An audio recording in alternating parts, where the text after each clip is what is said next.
Testing. Oh, can I get a drink? Oh, yes, please, actually. Where so far the ghosts have murdered only 7 people. So won't you come and make it 8? Hello and welcome to the What's On podcast, where we talk about films and we discuss films and we review films. I'm Billy Ray. I'm Ellie. I'm Tom. And today we're going to be discussing our latest cinema venture. We saw The Nun. Well, two-thirds of us saw The Nun. Yeah. Tom did not see The Nun, but we'll catch him up. Yes. Tom has seen horror films. I have seen horror films. So yeah, he gets the gist. I've got the basic plot summary as always. Awesome.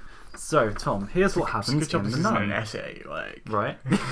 Here's what happens in The Nun. So, in an old castle in Romania, 2 nuns approach a door that says God ends here in Latin, but it's subtitled.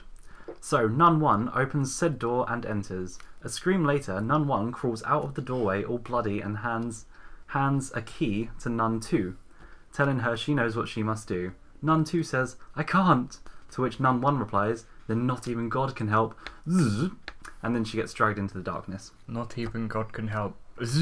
Yeah. What kind she of gets like dragged a away. not even God can...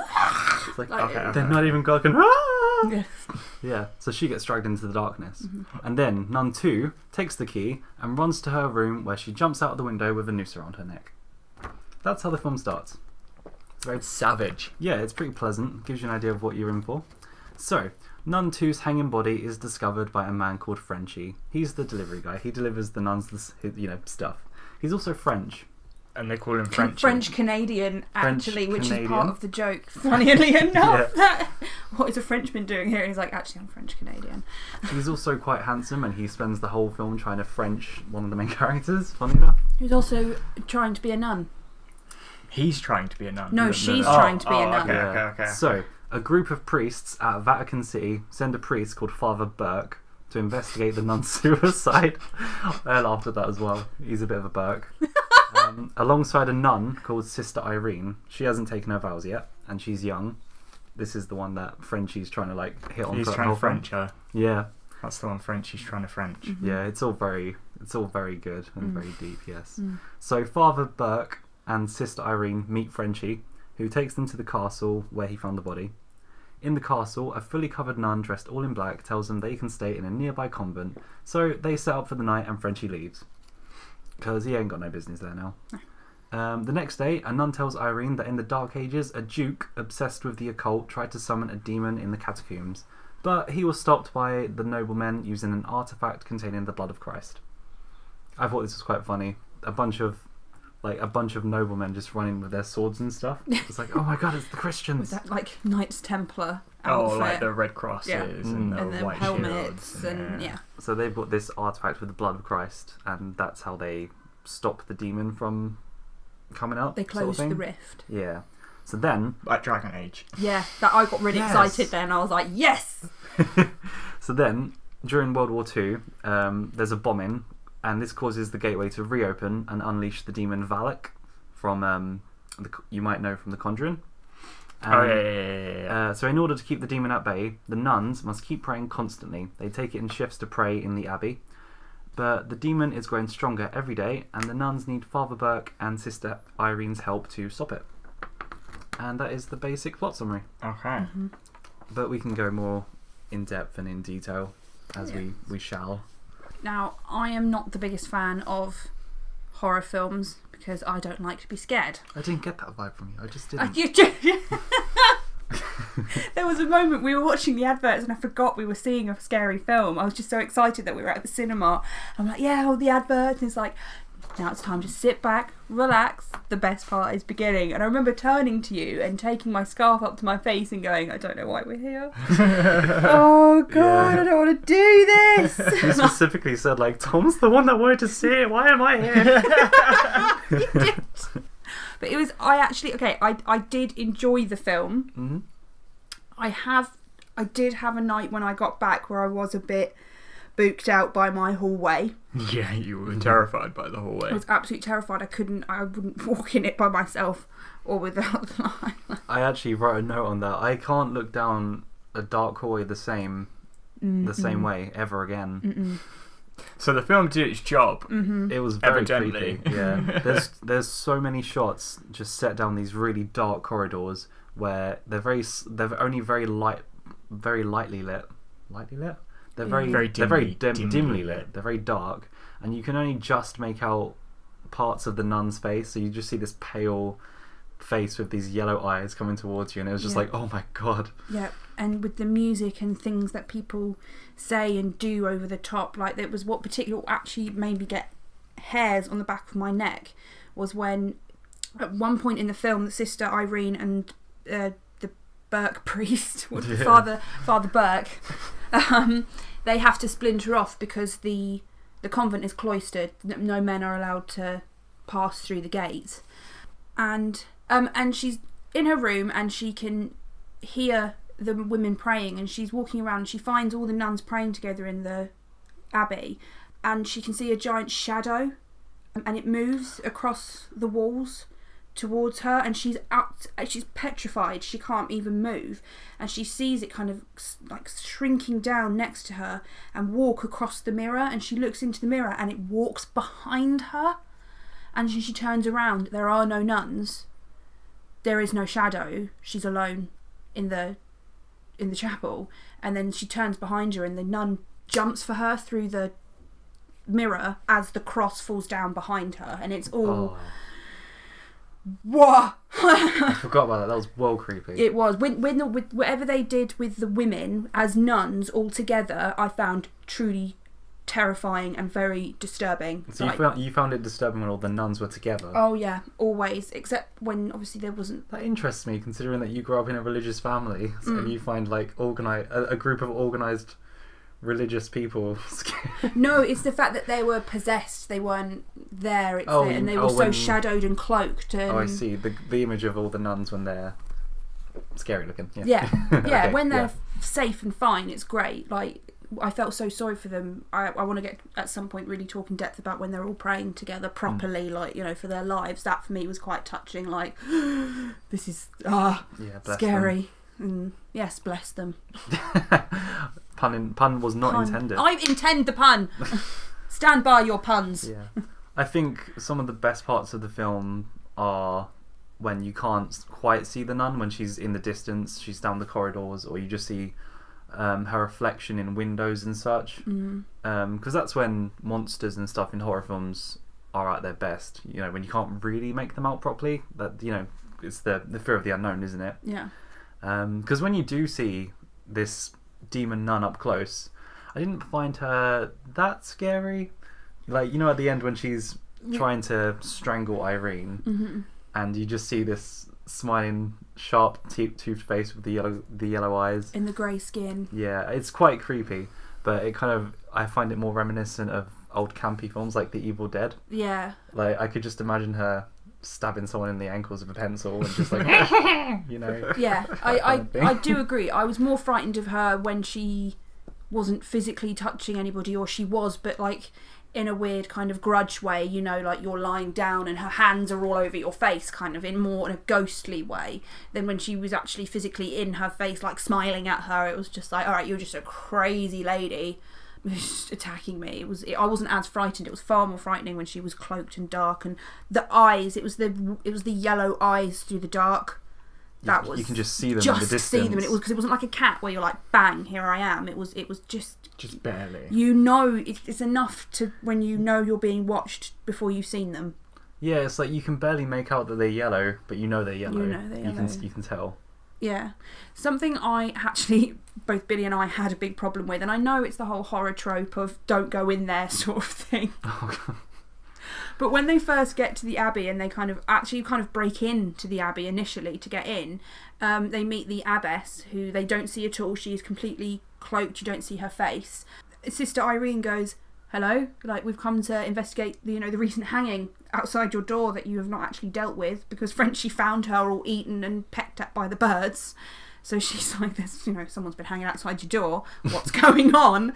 And she's all like, "I'm creepy, and you shouldn't definitely not trust me," sort of tone. She's all covered in black. She is an abbess, and they're trying to be as Oh, is that a thing? respect. Then? Yeah. I see. Okay. Like that's the fact that they couldn't go in that night. Do you remember? Because she was like, "Oh, you can't come in because we are having our silence. Because they don't speak from the nuns don't speak from sundown to sun up as a sign of respect to God."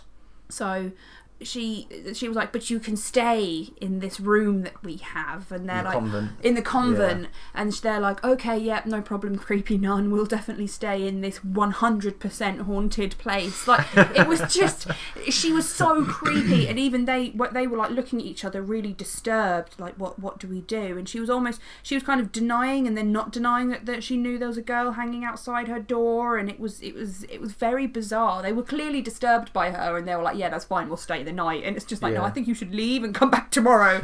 Like, as an audience member, you know that there's something up with this nun.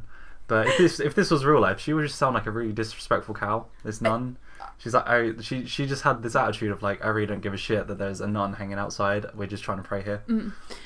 As soon as I realised there were people in the abbey, as soon as I realised that there were nuns, I thought, okay, they're all possessed. When I saw the abbess, I was like, she is not who this demon is. You know, this place is dark and evil. They know this.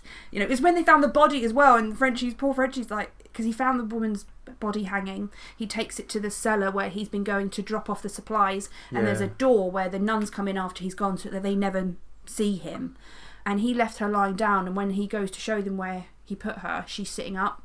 Yeah, it's a freezer room, like, where he leaves all the supplies.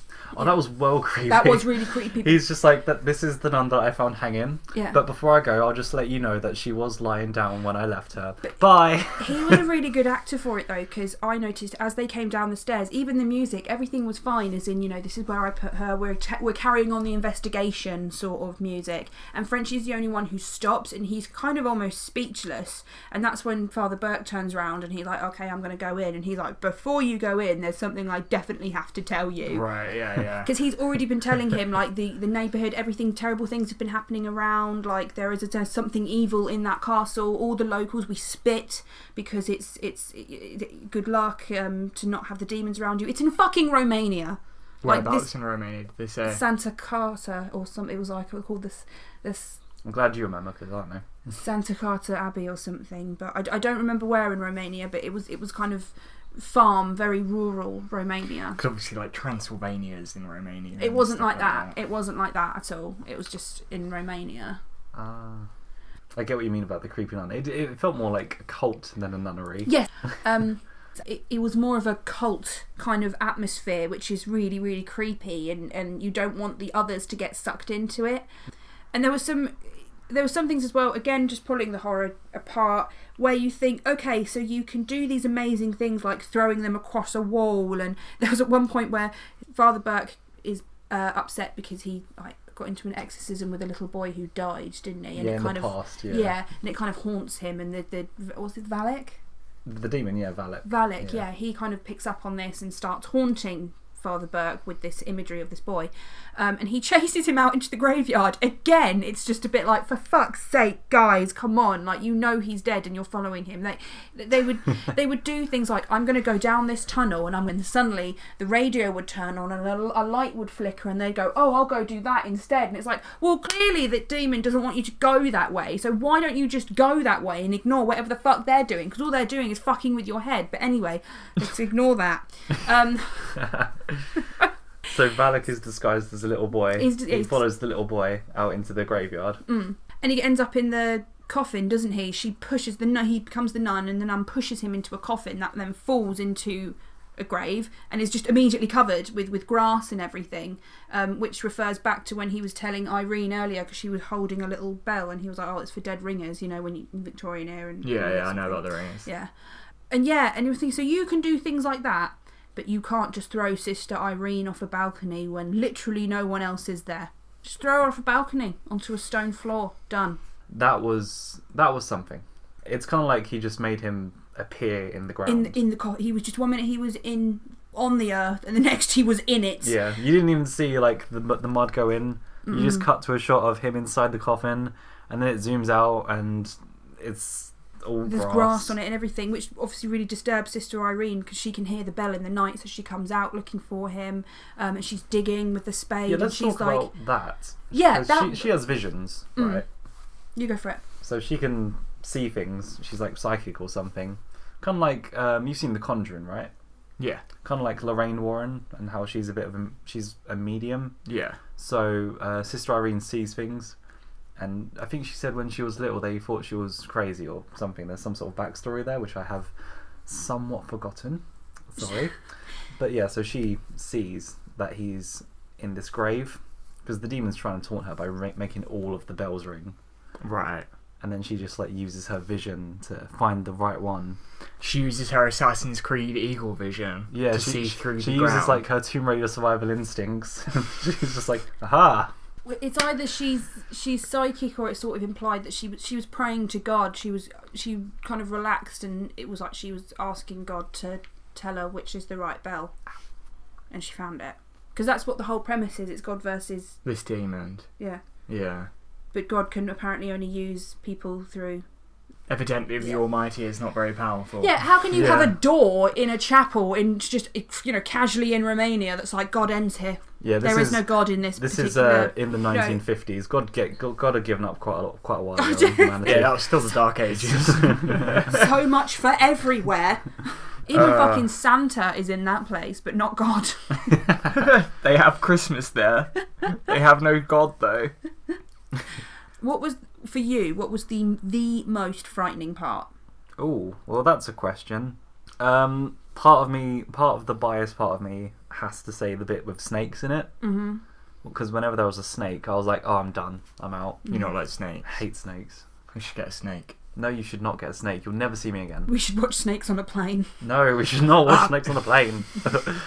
But in all honesty, it's more likely just any shot where Valak is just looking like a nun coming up a dark hallway. Mm. Even at the beginning of the film, before one of the nuns jumps out the window, and she turns around and she just like sees her coming up the corridor and she's like, oh no. Mate, sounds very atmospheric. It's very atmospheric, yeah. It gets that right. Yeah. Is it by the same director as The Conjuring? I must look this up because he's brilliant. Talk amongst yourselves, class. What's the film called? Oh yeah, The Nun. What's the film called? Did you genuinely ask that? I did, I forgot.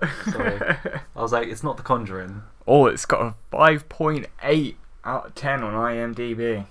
Who's the director? It's not the same director. That doesn't surprise me. Yeah, Evelyn's played by I think is it Thaisa Farmiga? The girl from American Horror Story. Yeah, she's very good. Tassia Farmiga or something? I don't know, Taissa. It is a very strange name. Thaisa or Thaisa. She's very good in this film. She's quite a good actress. I have to say, the acting in this film is really good. Yeah, I thought all of the performances were very good, which I was really surprised by because it's a horror film. Yeah, they're normally shit. They are normally absolutely terrible. There is a twist in it, so spoiler alert. That is something I would like to talk about. That genuinely caught you and me off guard. Like, oh my god! It was like this nice little twist. I was like, oh. That was a bit of a hair-raising moment. Do you want to talk about it? Yeah, sure. I'll start us off with that one. So this is during the middle of the film. Father Burke is in the... Yeah, he's in a different part of the chapel. He's in the church. Yeah. He's in like a church bit. He's doing his research on demons and things like that because when he got out of the grave, he found some books in the grave. Mm-hmm. Like he got out of the coffin and there was a skeleton and some books in the coffin suddenly. But anyway, he's doing his research down there while Sister Irene goes to the abbey. And all of these nuns rush in and they're like, we must pray, face forward and pray, whatever you do, don't stop praying. So they all sit down and they form around her and they all start praying, and then suddenly like they all get like thrown all over the place by, well, Valak. You don't see Valak, but they just get like thrown everywhere. And she gets her back part of her cloth torn off and it cuts a pentagram into her back as she's still praying. And yeah, the music's building, everything's getting really intense. It's attacking them, and then you hear the door knock. So she goes to open the door to let Father Burke and Frenchie in, who has come back, and he's like, what's going on? And she was like, me and the other nuns were just praying. And she turns around and there are no nuns in the room. The room is completely empty. And she was like, oh, they were here, they were right here, we were praying together. And then she goes up to the dead body of this nun who had just recently died in the film, and she pulls the cloth back, and it's this really old rotten corpse. It's been dead for years, and as it turns out, this castle has been empty for years. All the nuns are dead. She's just been seeing their spirits because she's a medium. Right. So, and these nuns have just been in spiritual form praying to keep the demon down, but naturally that's probably why it's been getting so strong, because there's not they're actually dead, so there, yeah. And their prayers probably don't have too much validity. Real strength. Yeah. I think what was then revealed as well is that the sister who had hung herself, the reason she had done that is because in order to leave, Valak has to possess a live human. So she killed herself because nobody else was around for miles. She was the last person left. So throwback to the beginning of the film, when Nun 1 says, you know what you must do, and Nun 2 says, I can't. That's because Nun 2 has to kill herself. Which is a mortal sin. So she doesn't go to heaven. No, she will, because it's a sacrifice. And they gave her a proper burial. I don't know, but right from the get-go I was like, that's deep. That is quite deep, but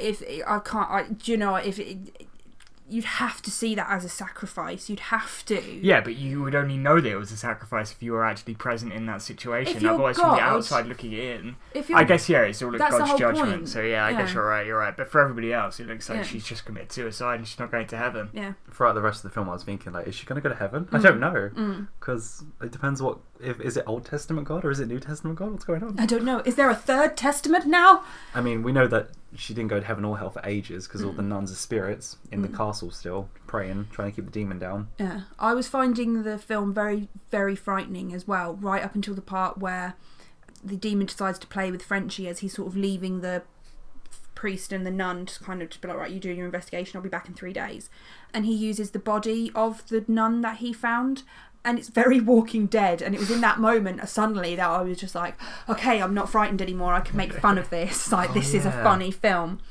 I was okay after that. There were still moments because it's a very jumpy film, and as you know, I don't do very well with jumps. I can't help it. The blood just spikes through my body. I was putting myself into the chair. I was putting myself into Billy, and still I jerked. I knew it was coming every time. Oh, yeah. I gave it away for you. I must have. You were like, oh, maybe it's fine, and then suddenly I start leaning into you. I'm like, what the fuck's going on? And suddenly there's a jump. You're like, oh, there was a jump scare. I get it. I know what you mean, because after they bury the dead nun whose body he found, he starts seeing her walking around the graveyard, so naturally he follows her around as you do in horror films. Yes. Yeah. Because why wouldn't you? In this thick fog, this very atmospheric thick fog. And then this body just suddenly drops down from a tree and it's hanging. That was quite scary. But then he falls down and the body drops onto him, and it just it does that. Can I make the noise? Campy Evil Dead thing, yeah. Can I make the noise? It's the. Oh yeah, very Walking Dead. Yeah. I do not find zombies scary. Not slow. Not after this whole Walking Dead thing. I used to in the beginning of Walking Dead. I was terrified, but now it's just they're just they're more like vermin. And it's the one thing that they can kill. It's the one thing that they know if they just smash its head, it will be stopped. Everything else is really fucked up and shadows on the walls. But zombies, that's fine. Just give it a good kicking in the head and it's done. Yeah. I feel for me personally, there was too many jump scares. Yeah. Which didn't make me jump because I don't jump that easy at horror films. But sorry to go back to the Frenchie thing. Yeah. What I actually really like about Frenchie is that he's a comedic character, because after all that happened, he did smash the head in and everything was fine. He realises that he's okay as long as he's among all the graveyard, all this crosses, thank you, that were like cemetery heads, and also keeping the demon in, because obviously you can't touch with a cross, so he just pulls one out of the ground and walks to the pub. And he's sitting there in the pub, just holding this giant cross. Fucking hell. Yeah, he was a bit of a comedic character, and I really liked that. The bartender pours him a drink and just looks at the cross and then looks at Frenchie and he's like, what?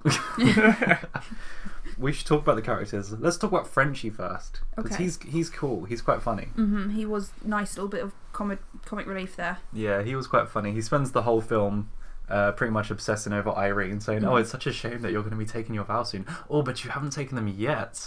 Alright, little creepy. Wow. And yeah, he's quite funny, but he's also really sweet because he said that he thought it'd be disrespectful to leave the nun's body there, so he put it in the freezer room, and then said that we should give it a proper burial. So he's quite a nice guy, even if he is a little bit of a fuckboy throughout most of the film. He is a fuckboy, and then he gets fucked. But we'll get to that. I think the weakest character out of the main three is Father Burke. I completely agree. Like, he does have some nice backstory, which does give him some character. You know, like, he tried to perform an exorcism on a boy, and the boy died during it. So he has some moments, but after halfway through the film, he just seems to become a bit useless. He does, and also, but what I also liked about him was that he could keep his accent going. Yes. Whereas the girl who plays Sister Irene, I don't know if she was trying to play somebody British or somebody American. It just kept kind of flip-flopper. Is it like listening to Sophie Turner try and be Jean Grey? Yeah. Yeah, that's bad. It was some sort of American accent. I can't pinpoint what part because I'm not good at that. Her character was pretty decent though. She showed that she was a very religious person, obviously, because she's going to become a nun. But she's quite progressive. At the start of the film, she's teaching kids about dinosaurs and such. So she's quite a progressive nun. That's what the thing with the visions is. She doesn't know if her visions are part of a mental illness that she should medicate with science, or a God telling her something. Because after any kind of vision that she has, she always hears the words, "Mary points the way," which actually ends up helping them later on. And that's what she was talking about with the boy, because it's 1952, there is medication now, and he was talking about how he'd recently exorcised this boy, and he was like, I don't know if I jumped the gun, because he died from this exorcism. I don't know if I jumped the gun and should have maybe said, well, maybe this is a medical thing, or if he really was possessed. Yeah, lots of questions of science versus religion because of the time period. Obviously, it's in the 50s. And then it's very much discussions of the hour. But Sister Irene gets a full character arc, because at the end of the film, she establishes that she finally believes that it is a gift from God, because everything that led up to this point has helped her defeat the nun, and her visions have obviously, helped out. So she completes her arc. Father Burke doesn't quite really do anything. No. He gets into a fight, gets thrown out of a room, and then he leaves with them at the end. Nothing really happens with him. Poor Frenchie. I feel very bad for Frenchie. There was a very confusing ending for us, if you want to have a chat about it at all. Yeah, I've got that written down. The ending was not great. Yeah, so... Well, it was nice, but I feel like they rushed it. Yeah, I just don't understand. I don't understand. It's like if someone... It's like they didn't proofread their script. It didn't make any sense. So they managed to get through the whole Mary points the way, they managed to basically crack a code of how to get the relic back that can seal the rift, the blood of Christ. Tussle happens, she becomes possessed. It's actually quite frightening. They go down into the cellar where they know that this monster has been living, trying to find the rift. And she walks in, and the candles light up around her, and she realises she's standing in a pentagram, and she becomes possessed. But there are lots of other nuns as well, or women at least, who have bloody sacks all over their heads, just standing around in a kind of organised chaos, if you know what I mean. Kind of like a flash crowd, what are they called? Flash mob. Yeah, while she's possessed, she's kind of floating around in this pentagram. Frenchie comes in to save her, and it's just deathly silent, and there's all of these women, and he has to manoeuvre himself around him, and every now and again you just hear a crack as one of their heads turns to look at him, and it's all blooded where the sack is over her head, and then they all move around, and then she is just floating, and then he goes to her, and then the nun attacks him, and it's all very frightening. She really goes for him and cracks him down on the ground, and we assume at this point he is dead, because my God, she even got a snake in his mouth again. Fun part for Billy. And there's a moment where they're in the water, and she is drowning, Sister Irene, who has got the relic in her hand, and then she takes the relic from her.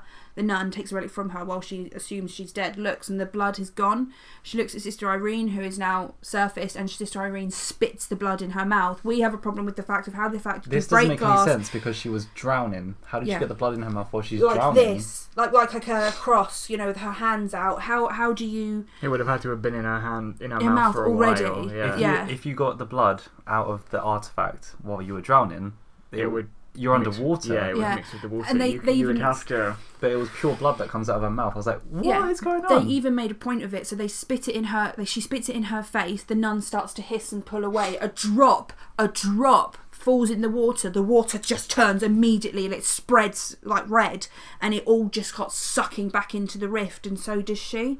And you think, oh, everything's fine. Frenchie is also alive. Great. Yeah, and then they're all in a cart on the way back to the land of America. Yeah, they're going home.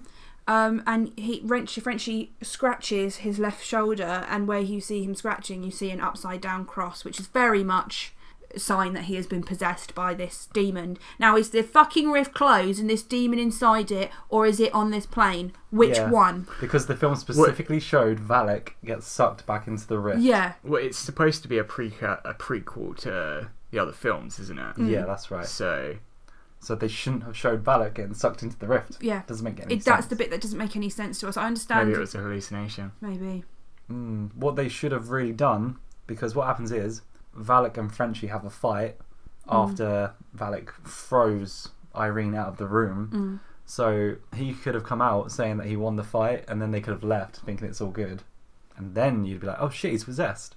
But we saw Valak go into the portal, so it's like you've just given us like two different endings, and you haven't decided which one to go with, so you've just gone with both. Yeah, the rift thing seemed very much like you finalized. And anything that you had touched now is gone, kind of thing. You know, it would break a spell, kind of pulling. Do you see what I mean? So that I found really confusing. It was really strange. I remember when I was watching it, I was thinking, but Valak's in the Conjuring. How can it be in the rift? What's going on? But yeah, it was a very confusing ending. Maybe someone who's smarter than me can clarify this. Yeah, please. We need help. We need answers. Help me. I don't get it.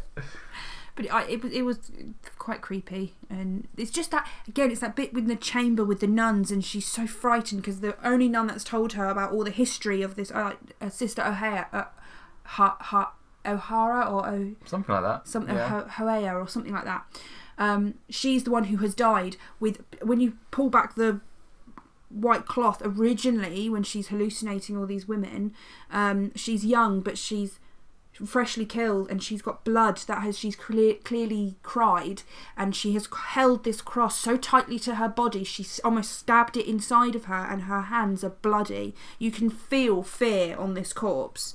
And another sister who had originally been praying, because they have perpetual praying to keep the evil back, so everybody does it. She had almost interrupted one of the sisters doing this, and this sister who has now died stopped her. So the original nun who was praying comes to her, and she's like genuinely terrified, going, you know, do whatever you do, whatever you hear, whatever you feel, whatever it does to you, do not stop praying with all of us. You must keep praying. And that part for me, I think, was one of the most frightening, because I had a very genuine sense of we are all in danger. Yeah. And I also felt really bad for the women, because they provide a sense of they'd been doing this every night, that the women had been gathering together in this hall and praying like that for their lives every single night when they were alive to do that. I mean, we didn't know they were all dead, so as far as we're aware, they've been praying for like a really long time. Yeah, days and days and days. Yeah, and then when you pull it back again and she's old and shriveled, and you're like, oh my god, and I being very stupid and tired was like, wait, so has she been praying for like 30 years or something? And, like, I don't get it. And that's also it. Earlier on, the nun had said that had been nice to her, was saying Sister Victoria, or whoever the lady was who hung herself, she was the most faithful of us all. She would pray the longest and do this, that and the other. I can't believe she would do that to herself, sort of thing. And you realise she was the sister to hold out the longest. Yeah, it was really deep. They'd gone through some shit. The film displayed that really nicely. Yeah, and they all seem genuinely frightened. Like they've been fighting for a long time to try and keep this demon at bay. Yeah. And one by one, they've just gone down. Right. Valak got the better of them. What I liked as well is that they didn't put a bunch of monks or priests and reverends and fathers on top of that evil. They put women. I'm just going to put that out there. I thought that was quite nice and interesting. That sort of they were the gatekeepers of this hell. Yeah, I mean, they all died, but they were a group of really strong women. They kept this demon at bay for a really long time. Even in their death, they're still doing it. They were on top of that. Like their spirits are still praying at this place. Yeah, still trying to save it. Have you seen The Conjuring 1 and 2, Ellie? No, I have not. Oh, okay. I was just about to ask you how you think it works as a prequel. I have seen parts of The Conjuring 1 and 2, enough to actually put the story together. Yeah. By the sounds of the ending, it's very fucking confusing. Yeah. Well, the ending is very confusing, but the very last end scene is a clip taken directly from the first Conjuring film, where Ed and Lorraine Warren are at university teaching about what they do and the exorcism and stuff. I don't know if you remember this part. And then they show a video clip of them doing an exorcism on a possessed guy who turns out to be Frenchie, by the way. Right. And he looks Lorraine in the eyes, and she starts crying and stuff, and she says that what she saw was her husband dying at the hands of this evil nun demon.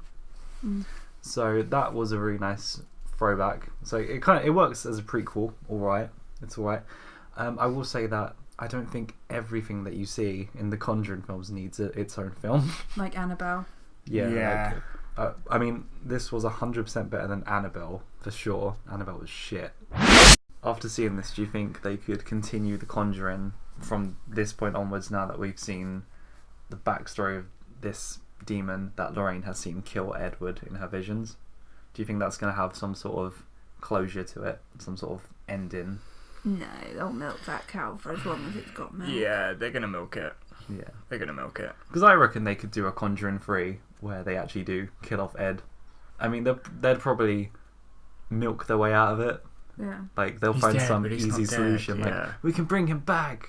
He's in the ghost world kind of thing. We'll get the Dragon Balls. Exactly. Yes. There was one other part I found very scary. Maybe you did as well. Sorry to... there's a moment where the Sister Irene is lying in bed because she has to stay the night. The gate has closed. They won't open again. She has a scary vision, wakes up, and there is a nun crying and kind of praying in her room, rocking backwards and forwards, and you can only see her back.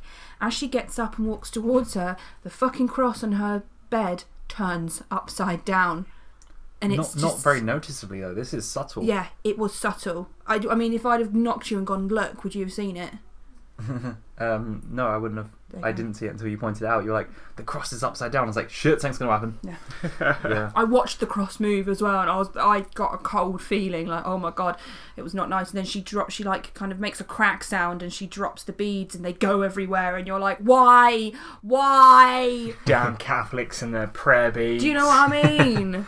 That was another thing that I really liked about the film. I liked some of the symbolism in the film. Like, you've got a lot of religious symbolism naturally because it's very much good versus evil, this film. And then there was a lot of subtle nods to previous films. Like, there's a lot of moments where whenever they're sitting around tables or in the convent and stuff, you see sets of candles in threes. And in The Conjuring, they were very adamant that sets of threes represent the Holy Trinity, blah blah blah, the Father, the Son, and the Holy Ghost. That's right. And whenever you see these candles, there's only either one or two of them lit, not all three of them, which I thought was a very sort of nice subtle sign that God it's is not not completely here. holy. Yeah. Like, this is not a holy place that you want to be in. Which is why they were there. The nun and the priest were only there really to determine if that was still a holy place. So I liked all the really subtle imagery like that. I feel like all of the atmospheric stuff really builds on the film and makes it a pretty good horror film. Right, and now we move on to ratings. Tom, what would you give this film? Sorry. You like The Conjuring, right? I did like The Conjuring. Yeah, I mean, it's worth seeing. We should watch it. I want to see it. I've also got The Conjuring 2. We should watch it at some point then. We should definitely watch it at some point. Ellie, what would you give this film? I would give it a 7 because... Oh, really? Yeah, because for a horror film, it does what it's supposed to do. It spooked me out. I had a good time. I couldn't walk down my corridor. You could not walk down the corridor. I couldn't, could I? You asked me to go do something and I just stood in my room. I had to walk down the corridor, turn the light on, and walk back to the bedroom before you would do it. Oh, Ellie, I'm sorry. I don't know what it was. I was just like, I'm not doing it. It's just inviting unease. Just don't want to walk down that hallway and see those yellow eyes. Yeah. It's not happening. And like I said, there were moments in it that had me genuinely disturbed, horrified, and with a sense of we're all gonna die. Sense of impending doom. Yeah, which is what a good horror film is supposed to do. The ending was a bit shoddy, in my opinion, but It was alright. I'll give it a 7. Nice. Fair. I would give it a 6 Fair play. out of 10 because it's not average. It's definitely above average. It's got for a horror film, it's really good actually. It's got good acting, a pretty generally decent plot and story, which is explained very nicely. It's not convoluted. You don't have moments where you're like, what? I don't get it. Yeah, a really good twist that also caught us off guard, which is when that happens, that's always nice. That's always really nice. However, I was very let down by the ending because I didn't get it. I don't understand how you can show the demon going back into this rift and then show how the demon has possessed someone. I don't get it. It's like they didn't choose. I don't get it. Like, I get that maybe she possessed him when they were fighting, but it's like you got sucked into the rift. Yeah, you are gone. You are not possessing someone. Yeah. And I also got let down because I didn't find it scary enough. Not as terrifying as The Conjuring. No, I really liked all the atmospheric parts, and I thought those were good. Like the shadows moving, like you said, seeing her down the corridor, just like in the distance.